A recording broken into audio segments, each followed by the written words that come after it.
Betsy Bell, Betsy Bell Enterprises here.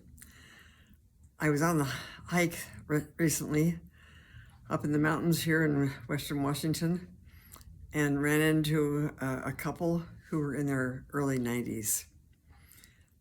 I've been thinking a lot about what it's like to still be this physically active at 87. And a newsletter came across my desk, which I'm passing on to you in this one right here, called Super Agers. What makes a Super Ager? Not everybody has to take Shackley to become a Super Ager. I think it's been important for me because I do have a genetic defect that all these supplements I take by the handful have probably prevented the genetic defect from causing me to get various cancers, which a lab is studying people who have the genetic defect that I have. But what I wanted to share with you is that there's a huge difference between 80 and 90.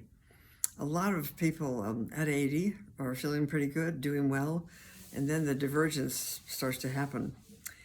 This newsletter is about some of the factors that anybody in their 50s, 60s, and 70s might want to consider if they would like to be a Super Ager. Somebody who's vigorous and active, and their mind is working well, and their voice is strong. They're full of activities and lots of people in their lives right up until their late 80s, 90s. And as my what I called my compadre, Ibrasan, who we shared children and grandchildren, he was almost 100, just 3 months short of being 100. And you could still talk him into a card game, and he would take you and show you his plants. He was an amazing man who was, I call, a Super Ager. So read on and learn what you can, and take some of the advice that is in this newsletter, written by the Shades Company.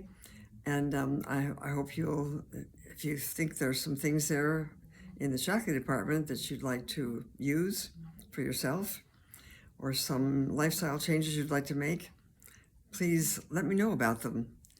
Click on my website and order a product, and comment. And certainly pass this on if you know other people who would really like to be a Super Ager, because it's not that hard.